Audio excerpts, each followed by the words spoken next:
প্রিয় দর্শক, আমরা দেখাচ্ছি যে বাংলাদেশ জামাত ইসলামী ঢাকা মহানগরে যে ঢাকা ক্লিন কর্মসূচি গ্রহণ করেছেন, এই কর্মসূচি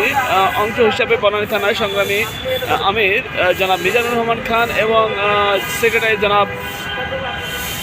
মাওলানা আব্দুর রাফি আজকের এই কর্মসূচি উদ্বোধন করেছেন। আমরা এই পর্যায়ে দেখাচ্ছি যে মাওলানা আব্দুর রাফি ঝাড়ুর হাতে আমাদের এই কর্মসূচিকে, আমাদের যে কর্মী ভাইদেরকে উৎসাহিত করার জন্য নিজ হাতেই ঝাড়ু তুলে নিয়েছেন এবং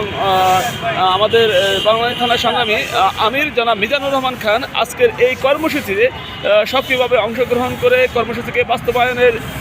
করছেন এবং আমাদের বনানী থানার সংগ্রামী সেক্রেটারি জনাব মিজানুর